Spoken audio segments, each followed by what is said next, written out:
থেকে উঠেই এদিকে বসিয়ে দিয়েছি ভাতের হাঁড়ি। না গো, ঘুম থেকে উঠেই কি আর সাথে সাথে ভাতের হাঁড়ি বসিয়ে দিতে পারি? তার আগে তো অনেক কাজ থাকে, তো সেই সমস্ত কাজ বাজ শেষ করলাম।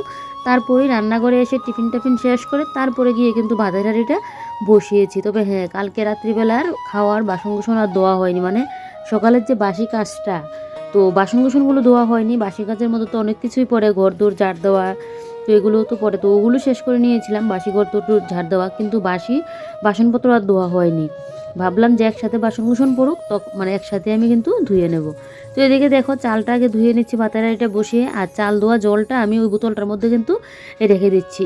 চাল ধোয়া জলটা আমি মানি প্ল্যান্ট গাছগুলোর মধ্যে দেবো। মানি প্ল্যান্ট গাছ কি, সব গাছের মধ্যেই কিন্তু চাল ধোয়া জলটা কিন্তু দিলে খুব ভালো হয়। তো তার জন্য কিন্তু আমি বোতলের মধ্যে দেখো জলটা নিয়ে নিলাম।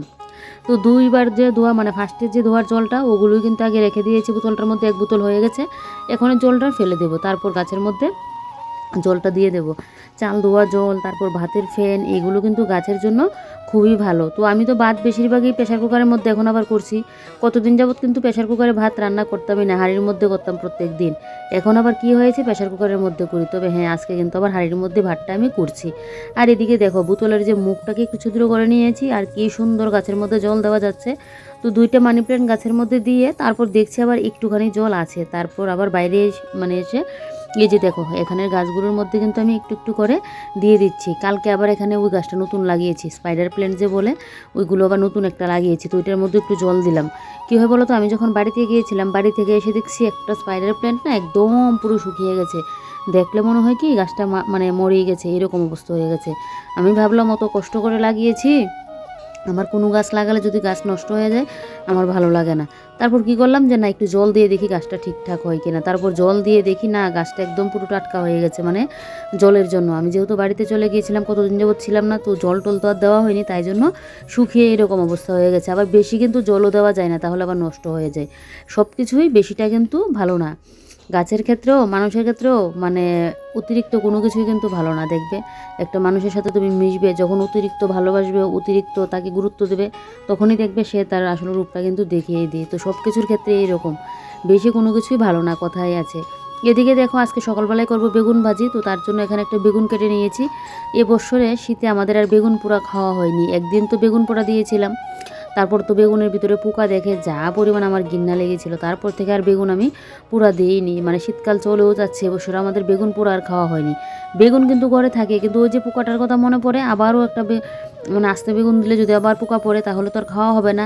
আর এমনিতে সবজির মধ্যে দিলে দেখবে বেগুন কাটলে পোকা হলেও কিন্তু মানে পোকার জায়গাটাকে ফেলে দিয়ে কেটে কিন্তু বেগুনটাকে সবজির মধ্যে দেওয়া যায়। কিন্তু একবার যদি পুরা দিয়ে মানে দিয়ে নেই, তাহলে যখন মাঝখানে পোকা মানে ইয়েটা হয়, পোকাটা পড়ে, তখন তো আর এই বেগুনটা কিন্তু খাওয়ার ইচ্ছে হয় না, ফেলেই দিতে লাগে। এদিকে বেগুনগুলো কাটাকুটি করে রেখে দিয়েছি, বসিয়ে দিয়েছি এই বেগুনগুলো ভাজতে। আর এদিকে দেখো আমি এখন সয়াবিনটা আজকে রান্না করব, সয়াবিন। তো এদিকে সয়াবিনের জলটা নিংড়িয়ে নিলাম। আমার আবার সয়াবিন একটু ভাপ দিয়ে জলটা নিংড়িয়ে না রান্না করলে যেন আমার সেই মানে সয়াবিনটা খেয়ে যেন আমি টেস্ট পাই না। তো সয়াবিন নিয়ে নিলাম, আজকে সয়াবিনটা একটু বেশিই মনে হয় নিয়ে নিয়েছি পরিমাণে, অতগুলো না দিলেও ভালো ছিল। তারপর এখানে আলু কেটে আলুগুলো দিয়ে দিলাম, তারপর পেঁয়াজও দিয়ে দিলাম। এবারে আমি এখন আদা, কাঁচা লঙ্কা, রসুনটা একদম বেটে নেব, তারপর মানে মশলার গুঁড়োগাড়ি যা আছে এগুলো দেবো। আমি যখনই সয়াবিন রান্না করি এইভাবে কড়াইয়ের মধ্যে মেখে চোখে বসিয়ে দিই, একদম সেই লেভেলের টেস্ট হয়, পুরো মাংসের মতো হয়। এদিকে তোমার দাদাভাইয়ের স্নানের গরম জল হয়ে গেছে, তোমার দাদাভাইকে এখন গরম জলটা দিয়ে দিচ্ছি। এই তো আর কদিন, তারপরেই দেখবে পুরোপুরি গরম মানে পড়ে যাবে, তখন আর গরম জলও লাগবে না। এদিকে দেখো শিলনোড়ার মধ্যে এখন আদা, কাঁচা লঙ্কা, রসুনগুলো এখন বেটে নিচ্ছি। শিলনোড়ায় বাটা করে রান্না করলে দেখবে সেই রান্নার টেস্ট কিন্তু মানে ভালো হয়।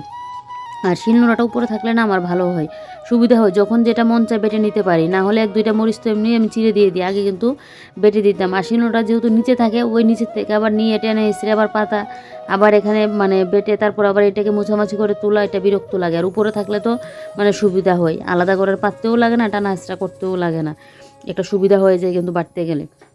উপরে তো ওই যে গ্যাসের ওই সাইড দিয়ে রেখেছিলাম, তারপর যেহেতু সাবান টাবান পরে নিচটা একদম পুরো কীরকম হয়ে গিয়েছিল, তাই জন্য আবার নিচে নামিয়ে নিয়েছি।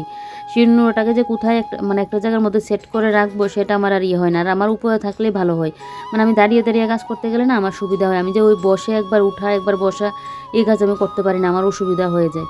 তো এদিকে দেখো আদা, কাঁচা লঙ্কাটাকে ভালো করে বেটে নিচ্ছি। এদিকে আমার বাটা হয়েও গেছে, অত একদম মানে ইয়ে করে বাটিনি, একটা বাটাই দিয়েছি, এতটুকু দিয়ে কিন্তু হবে।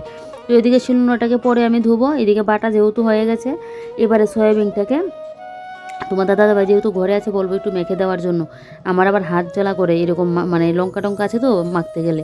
তো তোমার দাদাভাই যেহেতু ঘরেই আছে বলবো মেখে দেওয়ার জন্য। এদিকে দেখো তেলও দিয়ে দিলাম, আর তো জিরের গুঁড়ো ধনে গুঁড়ো মাংসের মধ্যে যা যা দেয় সবগুলো দিয়ে দিলাম, দিয়ে তোমাদের দাদাভাই এদিকে মাখছে। আর আমি এদিকে দেখো তোমাদের দাদাভাইয়ের জন্য বেগুনটাও কিন্তু ভাজি করে নিয়েছি। আর কালকে ডাল আছে, ডালটাও গরম করে নিয়েছি। তোমাদের দাদাভাইকে এখন বেগুন ভাজি আর ডাল দিয়ে কিন্তু দেবো খেতে। আর আমি তো আরও পরে খাওয়া দাওয়া করবো, সয়াবিনটা বসিয়ে তারপর আমি খাওয়া দাওয়াটা করতে বসবো। এদিকে তোমাদের দাদাভাইয়ের জন্য খাবারটাও নিয়ে নিচ্ছি। তার উপর কালকে আবার রাত্রিবেলায় করেছিলাম বাটা, রসুন বাটা করেছিলাম। তবে কালকে একটু অন্যরকমভাবে করেছিলাম, আমার বেশি একটা ভালো লাগেনি বাটাটা। অন্য সময় আরেকভাবে করেছি মানে করি, তো সেটা যেন অন্যরকম হয় টেস্টটা। বলে না একটা কোনো কিছু না করলে কিন্তু জিনিসটা শেখা যায় না। ও করে বুঝলাম যে না এইভাবে আর ভালো লাগবে না, করবো না। তবে তোমাদের দাদাভাইয়ের নাকি খুব ভালো লেগেছে। তো যাক, এদিকে দেখো এবার শিলনোড়াটাকে ভাবছি উপরে তুলবো। আর এদিকে আমি এখন এখানে যে মিটচিপটা আছে ওইটাকে তোমাদের দাদাভাই বলছে এখানে নিয়ে আসার জন্য, না হলে মিটচিপটা আবার এখানে থাকলে আমি তো শিলনোড়ায় আর দাঁড়িয়ে দাঁড়িয়ে বাটতে পারবো না, তাই জন্য কিন্তু মিটচিপটা এখানে নিয়ে আসছে। আর এখানে এনে দেখছি এই জায়গাটা না আমাদের ছোটো হয়ে যাচ্ছে, মানে আসা যাওয়া করতে গেলে যেন একটা অসুবিধা হবে। তো এদিকে দেখো শিলনোড়াটা তো এখানে রাখলাম, কিন্তু পরে দেখবে এখানে কিন্তু আর রাখবো না, জায়গাটা চেঞ্জ করে নিয়েছিলাম। এখানে থাকলে একদিকে সুবিধা হতো, আমি দাঁড়িয়ে দাঁড়িয়ে মানে শিলনোড়ায় বাটতে পারতাম, কিন্তু মিটচিপটা ওইখানে রাখলে না অসুবিধা হয়ে যায়। না হলে মিটচিপটা যদি অন্য জায়গায় রাখতে পারতাম তাহলে কিন্তু আমি শিলনোড়াটা এখানেই রাখতাম। তো এদিকে এবারে দেখো শুরু করে দিয়েছি কাজবাজ, আর সয়াবিন তো বসিয়ে দিয়েছি। আমি তো একটু বাদে খাওয়া দাওয়া করব। এদিকে এবারে ওই যে মশলাদানির মশলার কৌটোকাঠি আছে এগুলো মুছে আবার ওই একটার মধ্যে রাখছি। তো উপরের কৌটোকাঠিগুলো আগে মুছে নিচ্ছি, মুছে নিয়ে তারপর নিচের কৌটোকাঠিগুলো কিন্তু মুছে দেখো আমি এখানে কিন্তু রেখে দিচ্ছি। এই যে দেখো এগুলো কদিন বাদে মুছে নিলে কী হয় বলো তো, কারণ ঘরটর ঝাড়ু দিলে তো এগুলোর উপরে গিয়ে পড়ে, তখন আর ধুলোটা কিন্তু বসে থাকে না। এভাবে যদি কদিন বাদে মুছে নিই। তো এদিকে দেখো সব কিছু আমার মুছে হয়ে গেছে। এবারে র্যাকটাকে মুছে এই কৌটোকাঠিগুলো রেখে দেবো। এই র্যাকটাও কিন্তু আমি অনলাইন থেকে নিয়েছিলাম, বেশ একটা ভালো। এরকম হাতের কাছে ছোট্টখাটো একটা র্যাক থাকলে অনেক কৌটোকাঠি এরকমভাবে কিন্তু সাজিয়ে রাখা যায়। আমার ঘরে যে কত কৌটোকাঠি গো, আমার এগুলো দেখলেই যেন মাথা গরম হয়ে যায়। আবার একটা জিনিস রাখতে গেলে যখন কৌটোকাঠির জন্য খুঁজেও পায় না, এরকম অবস্থা হয়। তো এদিকে এই জায়গাটা মুছে নিলাম, নিয়ে এই যে দেখো এবারে র্যাকটা এখানে রেখে দেবো। আমার তো আবার কদিন বাদে ঘরের লুক চেঞ্জ করতে বেশ ভালো লাগে, একটা দেখবে ঘরটাও পরিষ্কার হয় আর লুকটাও দেখতে যেন ভালো লাগে। কিন্তু আজকে লুক চেঞ্জ করতে গিয়েও পারলাম না, ওই মিষ্টি বাবার এখানে এনে মানে রেখেছি। তোমাদের দাদাভাই বলেছিল ওইখানে রাখার জন্য, কিন্তু আমার জন্য ভালো লাগছে না দেখে, তো তার জন্য আর ওইখানে রাখলাম না, আবার আগের জায়গায় নিয়ে আসলাম। সারাটা দিন তো আমি ঘরে থাকি, তোমাদের দাদাভাই তো আসে, ওই সকালবেলায় দোকানে চলে যায়, দুপুরে খেতে আসবে, তারপর আবার রাত্রিবেলায় আস্তে সারাটা দিন আমিই থাকি আর আমিই ঘরের কাজকর্ম করি। তো আমি যদি আমার মন মতো জিনিসগুলো না রেখে মানে ইয়ে করতে পারি, আমার ভালোও লাগে না আর শান্তি পাবো না যেন। তো তাই জন্য আবার মানে ওইখানটায় নিয়ে আসলাম। আর এদিকে দেখো এই যে এয়ার ফ্রায়ারটাকে মুছে নিলাম, নিয়ে এয়ার ফ্রায়ারটাকে মুছে দিয়ে উপরে ঢাকাটা দিয়ে রাখলাম। তারপর এদিকে এই যে ইন্ডাকশানটাকে এখন মুছে নেবো, তার আগে মশলাদানিটাকে মুছতে লাগবে। তো এদিকে দেখো শিলনোড়াটা যে এখানে রাখলাম একদিকে কিন্তু ভালোই মানে লাগছিল, মানে দেখতে ভালো না লাগলেও মানে আমার কাজের সুবিধার ক্ষেত্রে কিন্তু ভালোই ছিল, কিন্তু কিছুই করার নেই, এখানে আর আমি কিন্তু রাখতে পারিনি। এদিকে দেখো মশলাদানিগুলোও উপর দিয়ে এই যে কৌটোকাঠিগুলো মুছে দিচ্ছি। এই মশলাদানিটা কিন্তু আবার ঘুরে, এই মশলাদানির মধ্যে কিন্তু আরও অন্যরকম মশলাদানিও আছে, অনেক রকমের দেখেছিলাম। তা আমি এটাই এনেছি। আমার আবার এত হিবিজিবি ভালো লাগে না, আমার আবার সিম্পল মানে ইয়ে হলেই না আমার ভালো লাগে। অত হিবিজিবি জিনিস আমি না নিজে মানে নিজে পড়তে পছন্দ করি না, আমার ঘরের জিনিস যে তো হিবিজিবি একটা জিনিস ইয়ে করবো ওইটা আমার ভালো লাগে। তো এদিকে দেখো মশলাদানি তো আমার মোছা হয়ে গেছে, এবারে মশলাদানির কৌটোকাঠিগুলো রেখে দিচ্ছি। এখানে কিন্তু সব কিছু মশলাপাতির জন্য দিয়ে দেওয়া হয়েছে, এখানে নুনও আমি রাখতে পারতাম, কিন্তু নুন বলে আবার হলুদ না লঙ্কার সাথে জানি রাখতে নেই, তাই জন্য নুনটা আমি আলাদা করে কিন্তু রাখি। এদিকে এই কাজগুলো করতে গিয়ে আমার এদিকে সয়াবিন রান্না হয়ে গেছে, সয়াবিনটা একদম কষা করেই করলাম। আর সয়াবিনটা না একটু বেশি রান্না করে নিয়েছি জানো তো, পরে যখন মানে মাখতে গিয়ে তখন মানে মাখতে না, ও যখন জলটা ইয়ে করছি তখনই গিয়ে আমি বুঝলাম যে সয়াবিন যে কতটা হয়েছে। যাক রাত্রিবেলা হয়ে যাবে, রাত্রিবেলায় রুটি করে নেব তাহলে কিন্তু হয়ে যাবে। আর সয়াবিনটা একটু কষা করেছি, যেহেতু কালকে ডাল আছে, আমার ঘরে ডাল রান্না এরকমই হয়, একদিন ডাল রান্না করবো দুদিন লাগে এই ডাল খেতে হয়, এই অবস্থায় আমার ঘরে হয়। এখন বাজে 10টা 41, তো আমার রান্নাবান্না কমপ্লিট হলো। আর আজকে বাসনকুসনের টাল পড়েছে, কালকেরও বাসনকুসন ছিল, আবার আজকে রান্না করলাম বাসনকুসন, সব বাসনকুসন একসাথে রেখে দিয়েছি। এখন গিয়ে এগুলো মাজবো। আর এই যে দেখো বলটা এখানে নিয়ে আসলাম যাতে মেজে আমার ধুয়ে রাখতে গেলে সুবিধা হয়। আর এই মিটচিপটা তো ভেবেছিলাম ওই সাইড দিয়ে নিয়ে যাব আর এখানটায় শিলনোড়াটা রাখবো, কিন্তু হয়নি। শেষমেশ আবারও প্লেন আবার চেঞ্জ করতে হয়েছে, কারণ এটা থাকলে শিলনোড়াটা এখানে থাকলে আমি আবার বাটতে পারবো না দাঁড়িয়ে, আবার এটা এখানে না রাখলে চলবেও না, অন্য জায়গায় রাখলে হয় না। তো শিলনোড়া আবার ওই যে আগের জায়গায় নিয়ে গেলাম, এই যে দেখো এখানে। তো এখন এই জায়গাটা এইভাবেই রাখলাম, মানে পুরোপুরি আবার আগের মতোই কিন্তু রাখলাম। এদিকে দেখো এই যে আগের মতোই ইয়ে করে নিলাম। তো আমি এখনও খাওয়া দাওয়া করিনি, তোমাদের দাদা ভাই তো খাওয়া দাওয়া করে চলে গেলো দোকানে, আর আমি এখন খাবো। খেয়ে আমার আবার একটু যেতে লাগবে বাজারে, দোকানে যাব না, মানে আমার একটা ওই মোবাইলের দরকার নিয়ে যেতে লাগবে একটু এই বাজারে, কারণ মোবাইল আমার ঠিক করতে লাগবে। ওই যে আমার ডিসপ্লের উপরে যে মানে কাভারটা যে মোবাইলের, ওইটা না সেদিন আমার হাত থেকে পড়ে মোবাইল একদম এক সাইড দিয়ে পুরো চলে গেল। তো এখন কাভারটা দিয়ে আমি একটু ইয়ে করে রাখলাম বলে মানে মোবাইলটা চালাতে পারছি, ভিডিও করতে পারছি, না হলে হতোই না। তো এটাকে আজকে গিয়ে ইয়ে করে আনবো। তো তার জন্য আমার তাড়াতাড়ি মানে 11টার মধ্যে কাজগুলো শেষ করতে হবে, কিন্তু 11টার মধ্যে কি আর করতে পারবো বলো। এখন আগে বাসনটা মেজে নিই, ঘরটা মানে এই ঘরের কাজটা শেষ করে নিই। ওইখান থেকে এসে তারপর স্নান টান করে এসে পুজো দেবো, না হলে আমি মানে যার কাছে যাবো ইয়ে করতে ও আবার দুপুরের দিকে থাকে না, না হলে পুজো টুজো দিয়ে দুপুরের দিকে যেতাম, নাহলে আবার বিকেলে যেতে লাগবে। তো চলো এখন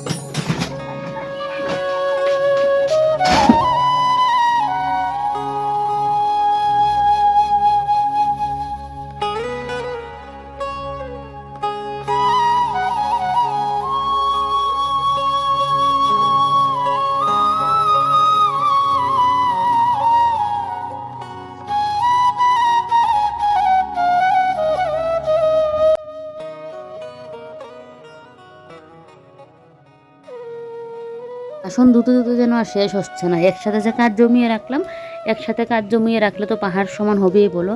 আর বাসন ধুতে ধুতে একদম পুরো পুরো একদম ট্যাঙ্কি বানিয়ে ফেলেছি আজকে, জলের ট্যাঙ্কি ফুল হয়ে গিয়েছিল।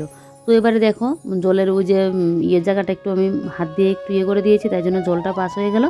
এবার এখানে যা সমস্ত আছে নিচে তো আমার আলাদা করে বালতি রাখা থাকে, ওই বালতিটার মধ্যে ফেলে দেবো। তার আগে আমার বেসিনটাও পরিষ্কার করতে লাগবে, সমস্ত বাসন কুসন একসাথে ফেলে রাখলে না তারপর বেসিন মানে যা অবস্থা হয়, সেই বেসিন পরিষ্কার করতে গেলেও মানে ইয়ে লাগে। না হলে কিন্তু আজকে বেসিনটা আমার না পরিষ্কার করলেও হতো, সেদিন বেসিনটা পরিষ্কার করেছিলাম, কিন্তু এখন হাত দেওয়া যাচ্ছে না, একদম যেন পিছলে পিছলে হয়ে আছে, তাই জন্য আবার বেসিনটাকে পরিষ্কার করতে হচ্ছে। আর কাজ করব আর হাতে যদি এরকম পিছলে পিছলে একটা লাগে না, আমার একদম মানে কীরকম লাগে, তাই জন্য আমি পরিষ্কার করেই নিচ্ছি। এই বাসনকুসন তেলের মানে আমাদের খাওয়ার তরকারি পাতি তেল মশলা দিয়ে এগুলো জমিয়ে রাখলে এই বেসিনেরও এই অবস্থা হয়, বাসন ধুতে গেলেও ঝামেলা হয়, আর এদিকে বেসিনটারও এই অবস্থা কিন্তু হয়। তো এদিকে দেখো বেসিন তো আমার মানে ইয়ে করা হয়ে গেছে, এবার আর কি এবার এদিকে এখন পাখাটা মুছে নিচ্ছি। এই পাখাটাও আমার অনেক দিন হয়ে গেছে, মোছাও হচ্ছে না, তো তাই জন্য আবার পাখাটাও মুছে দিচ্ছি। আমার তো বেডরুমের ওই সুপার সাইডের পাখাটা তো একদম যা পরিমাণে ময়লা হয়েছে, ওইটা আমি না গেলেও পাই না, তাই জন্য আর মুছতেও আমি পারি না, খুব কষ্ট হয়ে যায়। এই পাখাটাও যদি আবার ওই সাইড দিয়ে থাকতো তাহলে কিন্তু আমি মুছতে পারতাম না, যেহেতু এই সাইড দিয়ে ইয়ে করা পাখাটা, তাই জন্য কিন্তু মুছতে পারছি। তারপর রান্নাঘরটা ঝাড় দিয়ে নিলাম, এটা তোমাদের সাথে শেয়ার করিনি। রান্নাঘর ঝাড়টা দিয়ে চলে আসলাম এই ঘরে। আমি কিন্তু এখনও খাওয়া দাওয়া করিনি, খাওয়া দাওয়া করবো। ওই যে বললাম তোমাদেরকে আমি একবার যাবো একটু বাজারে, তো ওইখানেই ফোন করেছিলাম রান্নাঘর থেকে এসে, তো বলেছিলাম যে আবার 12:30টার মধ্যে যাবো। তো একবার ভাবছি কি যে স্নান মানে এসে আমি পুজো টুজো দেবো, তারপর আবার ভাবছি যে না, পুজোটা যদি না দিয়ে যাই কীরকম লাগে, মানে আমার যেরকম খিদে পেয়ে যায়, মানে ঠাকুরেরও তো এরকম বলো, এতটা লেট করে দেবো আবার, মানে যদি একটু দেরি হয়ে যায় বাজারে গেলে আস্তে আস্তে, তাই জন্য ভাবলাম যে না পুজোটা দিয়ে যাবো। তাই তারা হুড়ু করে আর এদিকে খেলামও না, আমার কিন্তু খিদে পেয়ে গেছে, আমি আর খাইনি, ওই এসে পড়লাম এই ঘরে এসে এদিকে বিছানাটা এখন তুলে নিচ্ছি। একদিকে সকালবেলায় উঠে বিছানাটা তুলে নিলে না বেশ ভালো হয়, দেখবো বিছানাটা পরিপাটি থাকে। কিন্তু যেদিন মানে কাজের ইয়ে থাকে না, ওই আজকে আমার বাজারেও যেতে লাগবে, তারপর এদিকে ওই যে বাসন কুসন জমিয়ে রাখলাম, এদিকে কাটাকুটি করে রান্না করতে তো কতটা সময় লাগে বলো। আজকে নিজের দিকে তাকানোর জন্য সময় নেই, আমি যে সকালবেলায় চুলটা একটু আশ্রে পরিপাটি হব সেটা যেন আর ইয়ে হচ্ছে না, তো সেই সময়টাও আমার নেই। তো যাক, নিজের দিকে তো এখন তাকালে হবে না, এদিকে আমার টাইমে মানে ওইখানে যেতেই লাগবে। আর আমার না এরকম যদি টাইম ধরাবান্ধা থাকে যে না এতটার মধ্যে আমার যেতে লাগবে বা এতটার মধ্যে ইয়ে করতে লাগবে, আমার যেন মানে কি বলবো তোমাদেরকে, এত পরিমাণে চাপ সৃষ্টি হয় নিজের মধ্যে, মানে বলে বোঝাতে পারবো না। আর টাইম না থাকলে আমি আমার মতো করে কাজগুলো শেষ করে যাব, তাহলে যেন আমি একটা মানে শান্তি মতো ইয়ে করতে পারি। কিন্তু এখন তো টাইম ধরিয়ে দিল যে না এতটার মধ্যে যেতে লাগবে, কারণ আমি যার কাছে যে কাজটা মানে মোবাইলের কাজটা নিয়ে যাব ও আবার দুপুরে থাকে না দোকানে, তো আবার দুপুরে বাড়ি চলে যায়। তো আমার আবার পুজো টুজো দিয়ে আমি ফ্রি হতে হতে আমার সেই 1:30 বেজে যায়। তো যদি না থাকে তো তার জন্য ওই যে মানে 12:30টার মধ্যে বলছিল যেতে। আর সকালবেলায় ঘরের মহিলাদের সংসারের সমস্ত কাজকর্ম শেষ করে পুচু টুচু দিয়ে বেরোতে গেলে দেখবে সকাল সকাল কিন্তু হয় না, সেই একদম দুপুর গড়িয়েই যায়। সকালে একটা সংসারে অনেক কাজ থাকে, তবে সেটা আর কাকে বোঝাবো বলো। আর এখন যেহেতু মোবাইলটার ইয়ে হয়েছে, কম থাকতে থাকতে মোবাইলটাকে ইয়ে ঠিকঠাক করে নিয়ে আসি। যখন বেশি ইয়ে হয়ে যাবে তাহলে আমি না আমার মোবাইল ইউজ করতে পারবো, না নিজের মানে তোমাদের সাথে ভিডিও শেয়ার করতে পারবো, কোনো কিছুই করতে পারবো না। তো তাই জন্য মোবাইলটা নিয়ে কিন্তু আমি যাবো। আর তোমাদের দাদা তো সময় নেই বলো, একা দোকান ফেলে রেখে যাবার আমার মোবাইলটাকে গিয়ে ঠিক করে আনবো, ওটাও হবে না। তো তাই জন্য আমিই যাবো। আগেও একবার আমি গিয়েছিলাম, আর ফার্স্ট একবার মনে হয় তোমাদের দাদাভাই ঠিক করে এনে দিয়েছিল। তো এদিকে দেখো এবার এই যে সুপার সাইডে টিনগুলোকে মুছে নিয়েছি। আজকে বিছানার সাইডে টিনগুলোও মুছতাম, সময় নেই, তাই জন্য আর এটাকে বাদই দিলাম। যে কাজগুলো আমার চোখে পড়ছে ইয়েগুলো সেগুলোই কিন্তু আগে করে নিচ্ছি। ওই সাইডটা মানে আজকে না করলেও চলবে, তাই জন্য আর করলাম না। তো এদিকে দেখো এবারে সোফাগুলো ঠিকঠাক করে নিচ্ছি। আর কালকে যে চুল বাঁধলাম দেখো আমার চুলের কী অবস্থা। চুলটা আমি বেঁধে রেখে কেন জানো তো, আমার স্ট্রেট চুলের অবস্থাটা একবার দেখো। সামনে দিয়ে তো পুরো একদম কার্লি হয়ে গেছে, পেছনটা স্ট্রেট আছে। আর আমার চুল বাঁধার চুটে পেছনটাও একদম কার্লি হয়ে যাবে, কারণ আমি যদি চুল খোলা রেখে শুই তাহলে দেখবে আমার চুল ইয়ে হয়ে যায়, একদম জট বেঁধে যায়।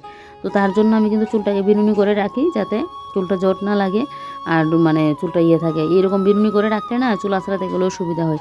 আর আমি কিন্তু মাথায় তেল দিয়ে রেখেছি। এখন তো শীতকাল বলে চুলগুলো লম্বাই রাখলাম, একবার ইচ্ছে হয় চুলগুলো লম্বা রাখার জন্য, কিন্তু কার্লি চুল লম্বা রেখে ভালো লাগে না। গরমকাল আসবে না তখনই দেখবে আমি কিন্তু একদম চুল টুল কেটে জবার ছোটো করে নেবো। আমি আবার লম্বা চুল আমার আবার বেশি ভালো লাগে না। অন্যদের ভালো লাগে, কিন্তু আমি যে নিজে রাখবো আমার জন্য লম্বা চুলটা ভালো লাগে না।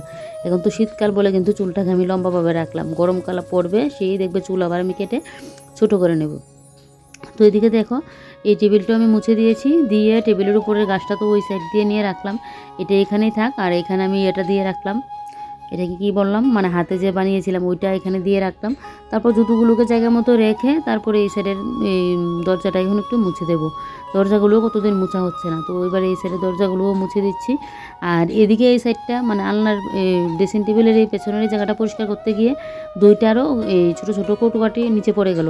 আর মানে কী যে বিরক্ত লেগেছিলো আমার, জানো তো, এই জায়গাটা আমার মুছে পরিষ্কার করতে গিয়ে। এখনই কিন্তু এই ঘটনাটা হয়েছে। এমনিতে তাড়াহুড়ো করছি কাজের ইয়েতে, তারপর তাড়াহুড়ো করতে গিয়ে যদি এরকমটা হয়, আর উপর দিয়ে দেখছি আবার মাকড়সার জালও করে রেখেছে, তাহলে বুঝো কী অবস্থা। সেই কদিন হলো আমি ঘর তোর মানে ঝাড় দিয়েছিলাম, আবারও সেই মানে ইয়ে করে নিয়েছে। তারপর এদিকে দেখো ঘড়িটা আর এদিকে ফটো ফ্রেমটা মুছে নিয়েছি, এখানেও দেখি আবার মাকড়সা একটা জাল করে রেখে দিয়েছে। মাকড়সার চোটে মানে ইয়ের যন্ত্রণা যেন ঘরে থাকা যাচ্ছে না। তবে কী বলো তো, এখন ইঁদুর তো ঘরে আছেই, তবে এক দুইটাই দূরেই আছে। মাঝখানে অতিরিক্ত দূরের উপদ্রব ছিল, এখনও আছে এক দুইটা, কিন্তু এখন কক্কাটাকে দেখতে পাচ্ছি না। কক্কা নাকি শীতকালে ডাকও দেয় না, একদম চুপচাপ থাকে। এখন তো জানি এটা ঘরের মধ্যে আছে মনে হচ্ছে, কিন্তু ডাকটা কিন্তু নিজেই না। আবার গরমকাল চলে আসবে তখন আবার কিন্তু কক্কার ডাক শুরু হয়ে যায়। বাপরে বাপ, যা বিরক্তিকর লাগে, ঘুম ভেঙে যায় জানো তো, এরকম হয়। আর আমার ঘরে যেন কক্কা মানে বাসা বাঁধবে, কক্কা আমার ঘর থেকে যাইবে মানে যাবেই না। কত যে ইয়ে করলাম কক্কা তাড়ানোর জন্য, কিন্তু একটাকে ইয়ে মারলে আবার আরেকটা চলে আসে। আবার অনেকে বলে কক্কা নাকি মারা ভালোও না, ভালো কি হচ্ছে জানি না। তো এখন তো আর মারতে পারছি না, এখন তো এইভাবে এটা ঘরে আছে। আর এখন কোথায় আছে এটাও জানি না, কারণ এখন তো আর ডাক দিচ্ছে না। গরমকাল হলে তো ডাক দিই, তখন বুঝি। তো এদিকে দেখো এই যে সামনের দরজাটাও মুছে নিচ্ছি। আর আমার যেন তো কদিন যাবৎ মাথায় একটা ইয়ে হয়েছে কি, যে সামনের দরজার কালারটা একটু চেঞ্জ করবো। তোমাদের দাদাভাইকে বলবো একটা রং নিয়ে আসার জন্য, সামনের দরজার কালারটাকে একটু চেঞ্জ করে দেবো। আমার মাথায় এটা ঘুরছে। তারপর এদিকে দেখো জানি না কীরকম হবে, আর তোমাদের দাদাভাইও কী বলবে, দেখা যাক কী বলে। আর এদিকে দেখো এবারে ঘর দূর এখন ঝাড় দিয়ে নিচ্ছি, ঘরটা ঝাড় দিয়ে বাইরেটা ঝাড় দিয়েই আমি আগে খেতে বসবো। খাওয়া দাওয়া করে তারপর স্টুক করে স্নানে চলে যাব। আজকে আর গরম জল টল করবো না, একদম তাড়াহুড়ো করেই স্নানটা করে চলে আসবো। আজকে স্নান করতে গিয়ে ঢিলমি করলে আর চলবে না, কারণ ওই যে বললাম টাইমের মধ্যে আমার যেতে লাগবে। 12:30টার মধ্যে আমি পুজো টুজো দিয়ে কিন্তু আমার বেরিয়ে পড়তে লাগবে। তো তাই জন্য সেই আমার একটা মানে চাপ যেন কাজ করছে। এদিকে দেখো ঘর দূর ঝাড় দিয়ে বাইরেটা ঝাড় দিয়ে নিয়েছে। আর আমার ড্রেসিং টেবিলের জায়গাটা কি ভালো লাগছে না দেখো, লুকটা একটু চেঞ্জ করাতে আমার তো বেশ ভালো লাগছে। তোমাদের কীরকম লাগছে কমেন্টে বলবে। আর বিছানার চাদরটার কথা তো বলে লাভই নেই, সেই যেন একটা অন্যরকম লাগছে। নতুন চাদর পাতলে দেখবে এরকমটা হয়। আর দেখলেই কয়টা বাজে এখন, তো এখন 1 ঘন্টার মধ্যে আমার সমস্ত কাজবাজ শেষ করতে লাগবে। এদিকে পুরো ঘর দূর একদম গুছানো গাছানো পরিপাটি হয়ে আছে। তো চলো এবারে যেন গিয়ে আমি একটু শান্তির নিঃশ্বাস ফেললাম। এবারে আমি খাওয়া দাওয়া করব। এদিকে দেখো আমার মুখ চোখের কী অবস্থা। আর এই যে আমার খাবারটাও এখানে নিয়ে নিয়েছি, খাওয়া দাওয়া কমপ্লিট করে স্নান করেও চলে আসলাম। এসে একবারে আমি এখন পুজোটা দিয়ে নিচ্ছি। আর এই যে দেখো আমার জায়ের মেয়েও আসলো, আমি যেহেতু উলু দিচ্ছিলাম ও আবার আমার সাথে দেখো উলু দিচ্ছে। এই যে দেখো, তো এদিকে এখন পুজোটা দিয়ে তারপর আমি কিন্তু রেডি হয়ে যাব। পুজোর বাসন কুসনগুলো না এখন আর মাজতে পারবো না। আমি এদিকে আবার ফোন করলাম, বলছিল মানে যাওয়ার জন্য, তো ওইদিকে তাড়াহুড়ো করে এখন রেডি হয়ে যাচ্ছি। যদি আবার না থাকে সে আবার আমাকে কতটা সময় বসতে লাগবে তাই। আর এই ড্রেসটা আমি অনেক দিন বাদে কিন্তু পরেছি এই ড্রেসটা। তো চলো আমি এখন রেডি হয়ে যাই, আর আজকের ব্লগটাও এখানেই শেষ করি। তোমরা সবাই ভালো থেকো, সুস্থ থেকো, আর সাবধানে থেকো। ভিডিওটা ভালো লাগলে লাইক কমেন্ট আর শেয়ার করতে ভুলো না। আর তোমাদের তো কালকে অনেকের নাম নিয়েছি, আজকের ব্লগে আর নাম নিলাম না, কারণ আমি যখনই নামটা নেব ভাবি না তখন আমি ডায়েরির মধ্যে কিন্তু লিখে রাখি। তো আজকে আর লেখা হয়নি, আর এখন তো আমি এডিটিং করতে বসে পড়লাম, তো তাই জন্য আর আজকে নামটা নিতে পারলাম না। নেক্সট ভিডিওতে আবারও কিন্তু কয়েকজনের নাম নিই। যাই হোক, এদিকে তো আমি পুরোপুরি রেডি হয়ে গেলাম, আর এই ড্রেসটা অনেকদিন বাদে পরাতে যেন বেশ একটা ভালো লাগছে। আর এদিকে দেখো আমি তো টোটোতে উঠেও পড়েছি, আর আমাদের বাড়ি থেকে বেরোলেই মানে এই যে সামনে ব্রিজটা পড়বে কিন্তু আমাদের বাড়িতে আসতে গেলে, আর ব্রিজটা পেরিয়েই তো হলো গিয়ে বড়মোড়া ক্যাফেটেরিয়া। এই যে দেখো এখানে কিন্তু বিয়েটিও হয় কিন্তু এখানে, কি সুন্দর সেদিন সাজানো ছিল, ভিডিওটাতে যে শেয়ার করলাম সরস্বতী পুজোর দিনকে। আর আজকে দেখো খুলে টুলে কী অবস্থা। তবে আজকে কিন্তু আমি আর এখন দোকানে যাব না, ওই কাজ থাকলে আমি যাই, না হলে কিন্তু এমনিতে আমার দোকানে কিন্তু যাওয়া হয় না। আর এদিকে দেখো তোমাদের সাথে কথা বলতে বলতে আমি কিন্তু আমার মেন জায়গায় কিন্তু চলেও আসলাম। এই যে দেখো চলে আসলাম এখন আমি মোবাইলটা ঠিক করাতে, আর এখানে এসেই কিন্তু আমি মোবাইলটা ঠিক করাই। আগে হচ্ছে এরকম মানে মোবাইলটা হয়েছিল তখন কিন্তু এখানে আমি ঠিকঠাক করেছিলাম। যাই হোক চলো আজকের ব্লগটা এখানেই শেষ করছি। Bye bye.